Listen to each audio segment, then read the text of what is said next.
Eto ha, panoodin nyo to. Tingnan nyo tong video na to. Namo mo kasi. Kasama pagin na. Sama do. Niya. Sobra-sobra na po mga minamahal ang hindi makatarungang aksyon na ginagawa ng Kingdom of Jesus Christ dito nga po sa ating mga kapulisan. Tama ba yun?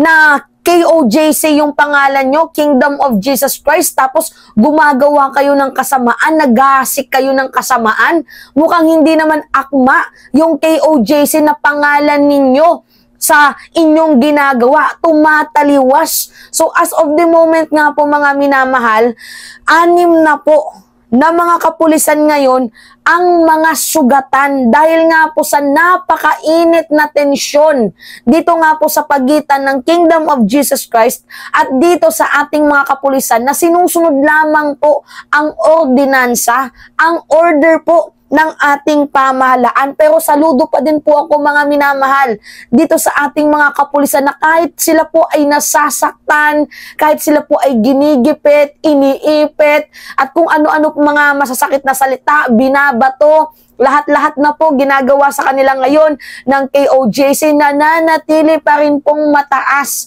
ang maximum tolerance ng ating kapulisan. Kaya maraming salamat sa inyo PNP na pagtsatsagaan pa ninyo yung ginagawang pag-uugali ng Kingdom of Jesus Christ against sa inyo. So ito na nga po mga minamahal ang update. Latest po ito mga minamahal ha. Latest na po at talagang sinagad na po nila mga minamahal ang pasensya ng ating mga kapulisan. Kung kaya pag hindi pa din po sila makinig sa naayon na utos nang nakatataas, sila po ay bubuwagin. Bubuwagin po, i-disperse po ng kapulisan, mapipilitan pong buwagin ng mga pulis itong grupo ng kulto ni Kibuloy kung sila po ay hindi susunod sa ordinansa dahil illegal po mga minamahal ang kanilang ginagawa at nagdudulot sila mga minamahal ng traffic, ng abala sa mga Pilipino na nandiyan po sa Davao dahil po sa kanilang maling pagkilos. So ngayon, pakinggan natin tong balitang to. Ito pakinggan natin mga minamahal. Naka-standby na rin sa paligid ang mga Civil Disturbance Management Team ng Police Regional Office Davao. Samantala, nagbanta naman kanina ang pulisya sa mga relihista na i-disperse kung sapalitan silang bubuwagin kung hindi pa sila aalis sa kalsada. Hit ng pulisya, iligal ang ginawang pagharang ng mga relihista at nagdudulot lamang ng abala sa publiko. Sinabi rin ng PNP na may 6 silang tauhan na nasugatan matapos ang manong sakta ng mga relihista mula sa panig ng KOJC. Okay, rinig niyo yun mga minamahal? 6 po ang nasaktan. 6 yung nasaktan sa ginawang hindi tamang aksyon ng KOJC. Samantalang sila, hindi po sila sinasaktan ng ating mga kapulisan. Kaya saludo po sa ating mga pulis na napakataas po ng level ng inyong maximum tolerance. Talagang sobrang taas. Kaya nagpapasalamat pa din po ako sa inyo kahit ganyan po yung pag-uugali ng kulto ni Kibuloy. Nandun pa din po sa inyo yung salitang pagpapakatao, human rights. So tuloy. Pinatikos din nila ang marahas na aksyon umano ng KOJC members at iginiit na hindi prayer rally ang ginagawa ng mga ito, kundi nagsusunog ng gulong sa gitna ng kalsada. Tingnan nyo, kayo na nga itong nagdudulot ng aberya, kayo pa itong galit na galit at gustong manakit. Tama ba yung kinikilos ng KOJC ngayon? Kaya dapat habang maaga pa, buwagin na yan, i-disperse na yan. Mag-create sila ng rally mga minamahal, papatalsikin nila si PBBM. Although hindi naman nila kayang gawin yun, pero yung punto natin dito mga minamahal is mali po yung ginagawa nilang way, pamamaraan para sa pakikibaka. Dahil meron na po mga nadadamay ng mga tao at nakakapagdulot na po sila ng aberya sa mga Pilipino dyan sa Davao. Okay, continue. Ang panig naman ng KOJC, giniit na hindi sila aalis hanggat hindi rin aalis ang mga pulis sa loob ng kanilang compound. 3 araw na ang tensyon sa pagitan ng mga pulis at KOJC mula nang mangyari ang raid sa compound noong madaling araw ng Sabado.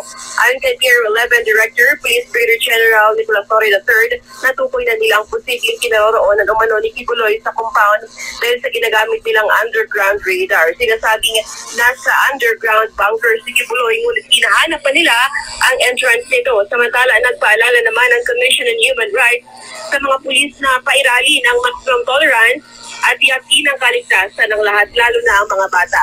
Nananawagan rin ang CHR sa KOJC members na respetuhin ang law enforcers at iwasan ng anumang karahasan sa gitna ng aktibidad.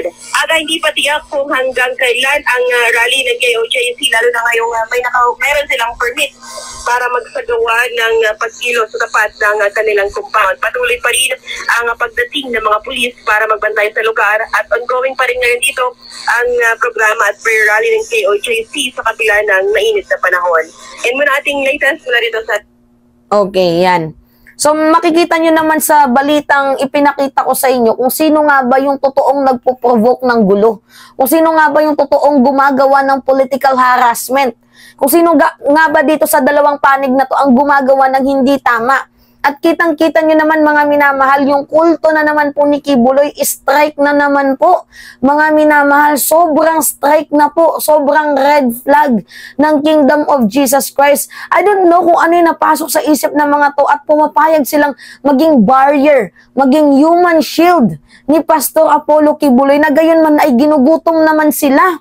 Bukod sa ginugutom sila mga minamahal, stress na stress, hindi pinapatulog, 'di ba? Nasa tirik ng araw. Hindi ko magets kung bakit hanggang ngayon pinagtatanggol nyo pa din yung kulto ni Kibuloy. Although wala tayong magagawa mga minamahal, baka na brainwash na. So kailangan ipagdasal natin itong ibang miyembro ng kulto ni Kibuloy na sana magbago.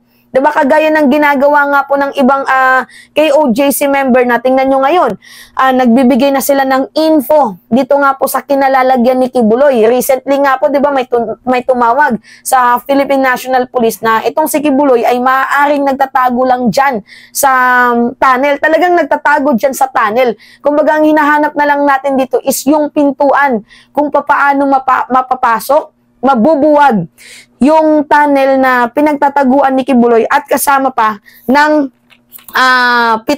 pitong tao kasi 8 po silang na-detect na mayroong heartbeat eh. Nangunguna na po dyan si Ingrid Canada, si Crisante Canada, si Jacqueline Roy, Sylvia Caminares, si Helen Panilag, si Tessie Dandan, at yung bata na si tawag dito, sino ba yun yung batang yun mga minamahal? Wait lang, nalimutan na. Stephanie. Si Stephanie and itong si Kibuloy.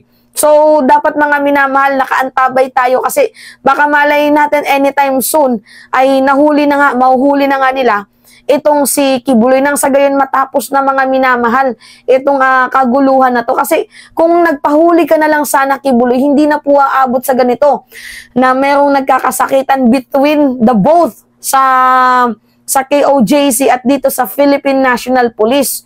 So mga minamahal, ang mayroon pong kasalanan dito at ang dapat sisihin is yung pugante na si Kibuloy. Kasi kung hindi siya nagtatago, walang masasaktan dahil hindi naman po lalabas sa lungga yung KOJC para i-defend, 'di ba? Itong si Pastor Apollo Kibuloy. So yan po ang latest update ngayon mga minamahal. So antabay lang po tayo at baka mamaya ay itong si Kibuloy ay nahuli na po. Kasi tukoy na eh, nasa underground na po itong si Kibuloy, underground na po. So yan po yung nakita doon sa underground penetrator. Diba? Lalo pat may dala din silang mga heartbeat. So, anytime soon, antabay lang tayo. Itong si Kibuloy ay mauhuli din. Pagdasal na lang natin mga minamahal na sana sa mga susunod na oras kasi hindi natin alam yung mga mangyayari pa. Lalo't ngayon, grabe na po yung girian ng KOJC between the Philippine National Police. Hoping pa din sana na maging tahimik, matiwasay ang paghuli dito kay Kibuloy kahit pinapahirapan niya po mga minamahal itong ating Philippine National Police para hanapin itong pugante na si Kibuloy. Sabi nga sa kasabihan, you can run but you cannot hide. So kahit anong gawin mong pagtago, hahanap at hanapin ka ng batas. Makukonsensya ka din Kibuloy, hindi man ngayon pero pag ikaw ay napagod na, ikaw talaga ay susuko din. Kung hindi ka man susuko, hindi sa'yo susuko, hindi ka naman susukuan ng ating Philippine National Police dahil kailangan mong managot sa iyong ginawang kasalanan dito sa ating bayan. Anyway, yun lamang po mga minamahal. It's me again, si Mima Alicia nyo, at nagbabalik ulit para sa ating panibagong video. Maraming salamat mga minamahal. Ingat po kayo palagi. Bye-bye.